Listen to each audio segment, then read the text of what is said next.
Blackhawks entertain but lose 5-3 to the Devils in New Jersey. And man, do I have a lot of takeaways from tonight's game. We'll see if I'm able to spit them all out in this video. Just to start, I want to go through the game stats from this one. Shots on goal finished 40-31 in favor of the Devils. The Devils outchanced the Blackhawks 48-26 in this game, including 26 high danger chances to the Blackhawks 9. That's how Spencer Knight was able to allow 4 goals in this one, but still record 1.9 goals saved above expected. The Devils were really peppering the Blackhawks, especially in the second and third period. The Blackhawks' first periods on this road trip haven't been too bad overall, outside of a couple sequences in a couple games. And in tonight's game, I thought it was a pretty good period. Again, there were a few lines in particular that were rolling in the first frame, and they kind of shut down the Devils relatively. Like they still got their chances for sure, but it wasn't too bad of a period for the Blackhawks. But obviously,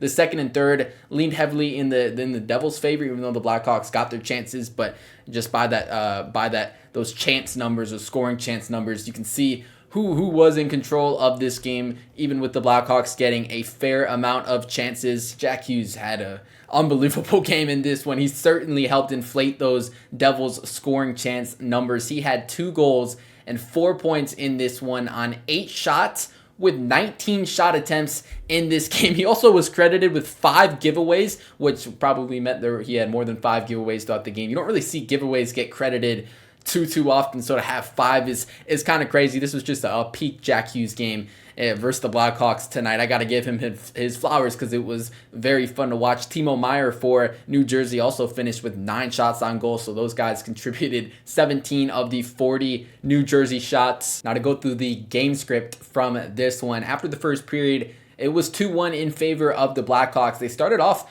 pretty well, the Blackhawks did, with the first goal of the game. It came kind of on a fortunate play where Jake Allen went behind the net to retrieve the puck, but he lost it in his skates. Anton Frondell picked it up, slid it to Ilya Mikheyev, who recorded his 15th goal of the season. Frondell recorded his first point of the game on that play. The Devils went on to tie it. Connor Brown tipped in a Luke Hughes point shot to make it 1-1, but the Blackhawks then responded with Frank Nazar picking up his first goal of the game off a nice feed from Ryan Donato. Donato and Nazar were generating a few chances early in the first period. That line, they were paired together on the third line, which was a little bit interesting. I'll talk about the lineup for this one in just a second, but the Donato and Nazar pairing did look pretty good. They generated a few, including that goal to make it 2-1. I can't let this get lost in the shuffle either. Nazar had a really slick between the legs shot as well in the first period. Did not end up going in, but that one would have been really, really pretty if it did. Devils started to get going really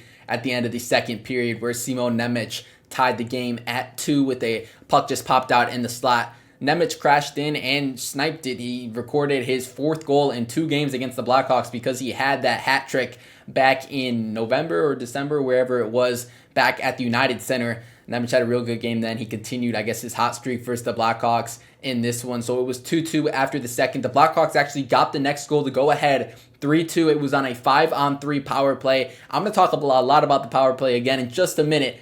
But they scored there as Nazar recording his 2nd goal of the game off a feed from Bedard. It was a slick feed from Bedard, baiting everybody, bringing everyone towards him. He slid it to Nazar for a one-timer. So Nazar records his first multi-goal game of his career in this one. These are also career high numbers for Nazar. His first goal was a career high 13th goal of the season. And then his second goal, obviously, career high with it, making it 14 on the season for Frank.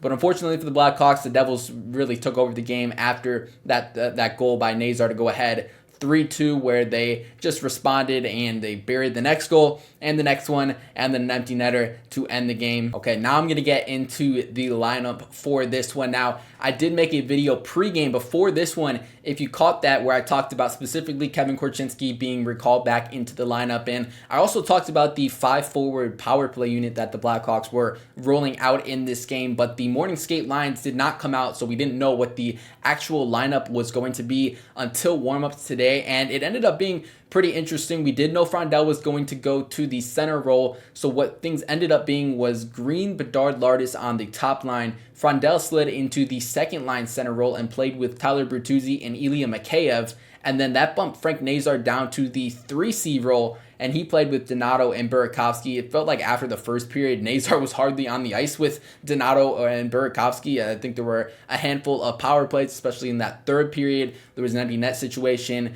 with about 2 minutes left. So Frank ended up being on the ice a lot with like Bedard and Frondell, so it didn't even feel like he was really on the third line in this game. I mean, he played 19 minutes compared to just 15 for Donato and 14 for Burakovsky. So they moved Frank up and down the lineup. So he played a fair amount, even though he was on the third line for this game. The fourth line stayed the same. It was Teuvo, Boisvert, and Slager. D pairs were Vlasic, Crevier, Kaiser, Rinzel, and then Korchinski with Del Mastro. And that's actually where I'm going to start. I want to talk about Kevin Korchinski's game today because I thought he played really, really well. This was a real good game for Kevin, stepping up in the place of Artem Levshunov, who may very well be out for the season with that hand injury he suffered on Long Island. I got a comment in my pregame video this morning that said I looked happy that Levshunov was hurt. I just want to make it clear I'm not happy Levshunov was hurt. I'm just excited that Korchinski is getting an opportunity down the stretch because I didn't think it was really going to happen. So now that that's cleared up, I want to talk about Korchinski's game because, like I said, I thought he played well in this one. Now, he ended up only playing 12 minutes, only 3 shifts in the third period. He didn't benefit from the fact that this was a close game in the third. It was tied 2-2 to start. Blackhawks took a 1-goal lead, and then they gave up that lead. He wasn't on the ice for really any of that. He did finish just as a 0 plus minus, so I don't think he was on the ice for anything goals or against. He had a block, a hit, no credited giveaways. I guess that I don't even know why I mentioned that because that's not really a stat that really reflects that much. Did take a minor penalty in this game, but it wasn't one that you really mind. He was getting physical in front of the net, which is actually what you want to see from Kevin Korchinski because that's been kind of a concern, especially his strength. That's been a concern, how he plays in front of the net. He was physical in front of the net, knocked over, I think, Cody Glass, and it ended up being a penalty, but I don't think Blashill will mind that at all. So that was really the only, I mean, even if you want to call it, blunder in Korchinski's game today. I just thought he was skating and moving very confidently when I think he's at his best is when he's just moving up and down the ice really seamlessly. He's not playing stiff or anything. He looked loose in this game. He was getting real deep in on the offensive zone when the Blackhawks had possession there. I think that's a sign of a confident defenseman, especially an offensive one like Korchinski, where he just kind of flows deeper and deeper into the zone, so he's available if there is a scoring chance or a loose puck pops out. He looked ready to jump in and pinch in the ozone if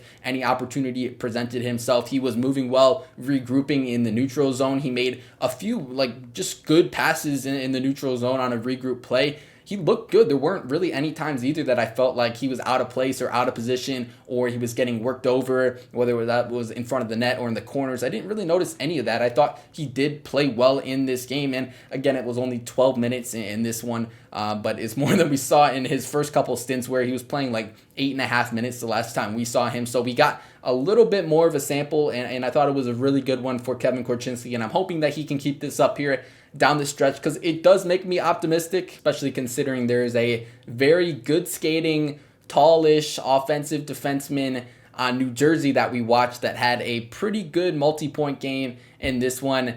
There feels like there could be some similarities there if Kevin can develop a little bit more. I just want to throw that out there. I did notice that. I kind of picked up on that they do kind of look similar. Del Mastro, I didn't notice really that much. I wasn't as focused on him as I was Korchinski, but that's probably good for EDM because he had a few games here on this road trip where he was making bad reads, and that was really the only time I noticed him was in a negative fashion. So he calmed down. He played a little more steady and reliable in this one, and I think that's a good thing for EDM. Those two, Korchinski and EDM, may need to be in the lineup here for the rest of the season because we're not really sure what's going on with the Matt Grzelcyk injury. We don't have an update. We haven't had an update since we knew he wasn't going to go on this road trip. So I guess we'll see what happens, see if there's an update tomorrow. Quick thoughts on the forward lines specifically. Now, this top line of Green, Bedard, and Lardis I thought looked pretty good in this game. This was a really, really nice Bedard game. He was great on the power play, which I'll get to in just a second, but he was good on 5-on-5. He looked confident,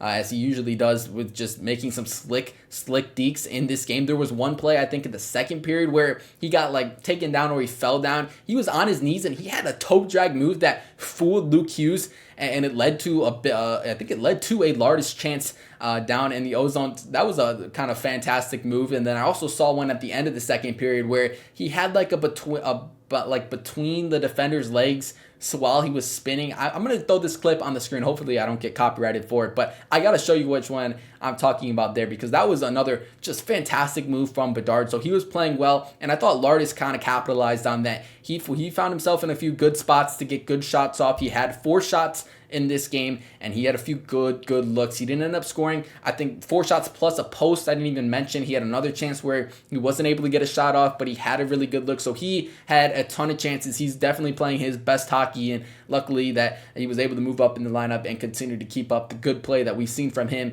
on this road trip. I like that he's getting finally a look in the top 6 consistently, and he's playing really well. So I like Lardis up there with Bedard. I think it was the first full game we had Lardis with Bedard since the 2023 Prospect Showcase game in Minnesota. Anton Frondell moved to the second line center role. It's kind of crazy. We're this far into the video and I haven't even talked about Frondell playing his first career game at center.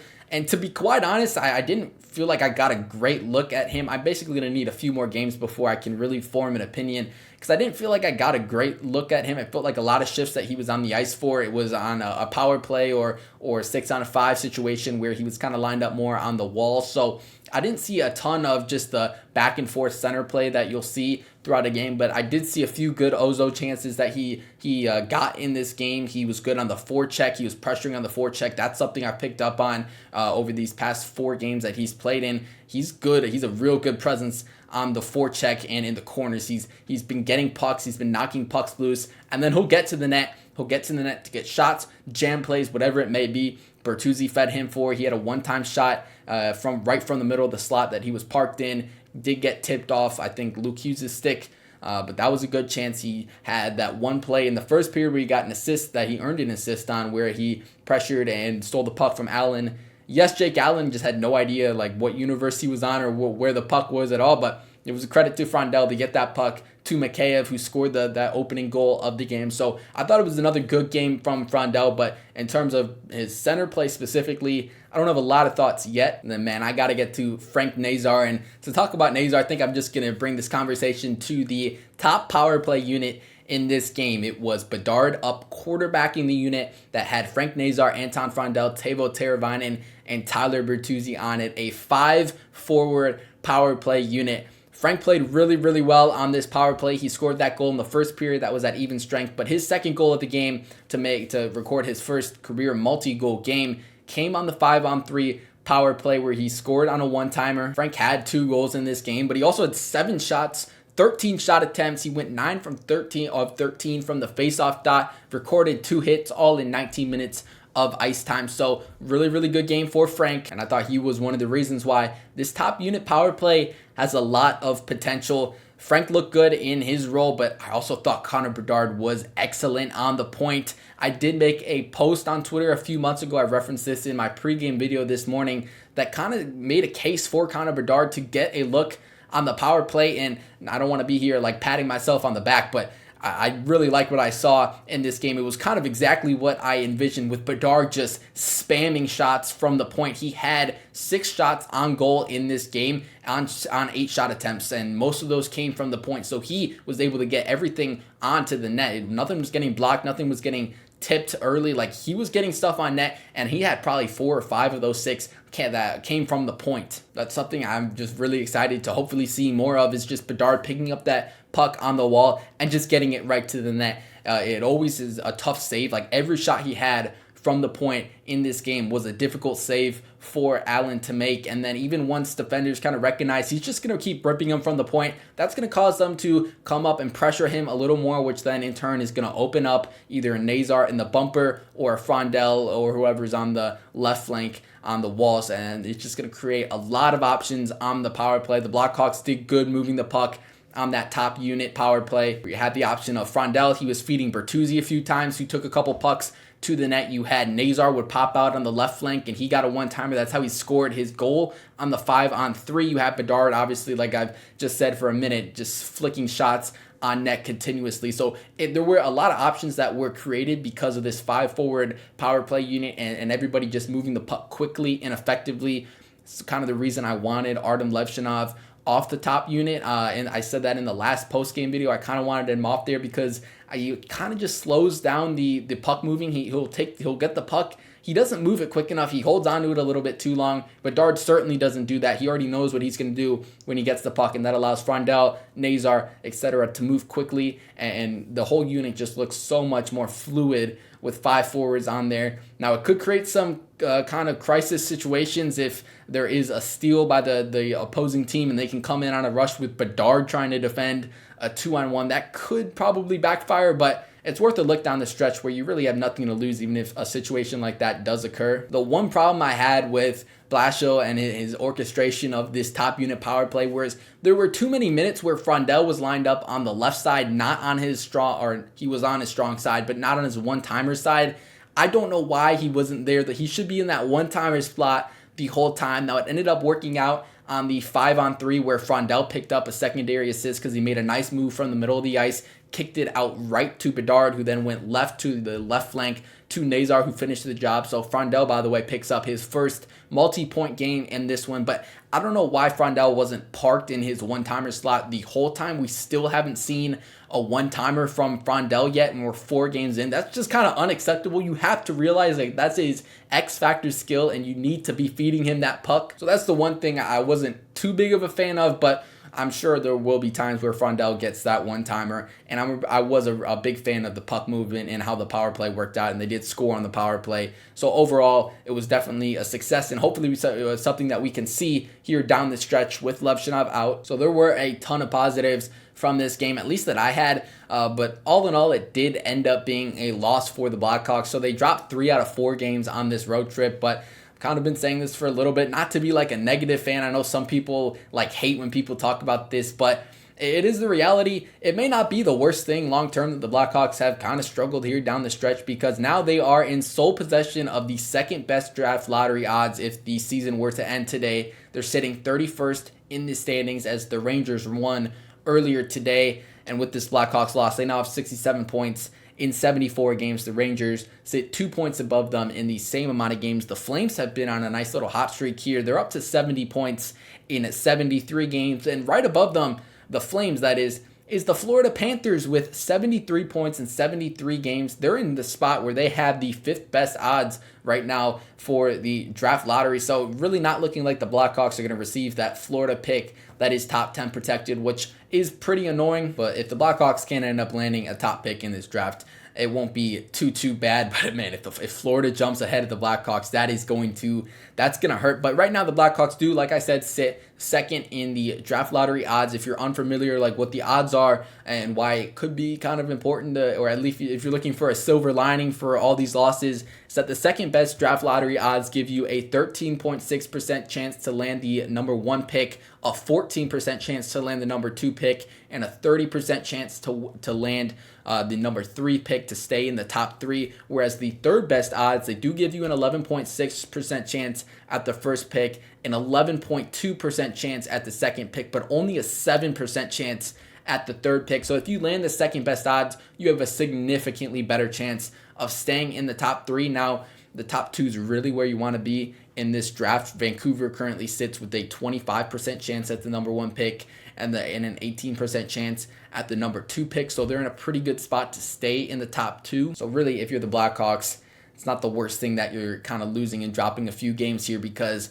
especially if you can keep top 3 at least draft lottery odds, you'll have a pretty good chance to land a top 2 pick. And I talked about that 5 forward power play. Imagine that's Gavin McKenna instead of Teuvo Teravainen, and you have McKenna left flank, Nazar bumper, Frondell right flank, and Connor Bedard quarterbacking it. That's just a dream to think about. Even if it's Stenberg, that'd be amazing. So it's certainly something to monitor. At the end of the day, it's not the end of the world, because it's not like the NFL where the picks are decided right when the season ends. There is a lottery process, so it's like a 2% difference chance if you jump up a couple spots in the standings. It's not that big of a deal, but it at least makes it a little bit fun down the stretch when you're out of the playoff race like the Blackhawks are. But let's get into some takeaways now over on my takeaways post on Twitter at Blackhawks Focus. First one says, best case scenario, young guys played well and we've improved our odds for the draft lottery. That's kind of where I sit at this point. I'm certainly not going to be mad if the Blackhawks win any games down the stretch here, which hopefully they can get a couple at least. But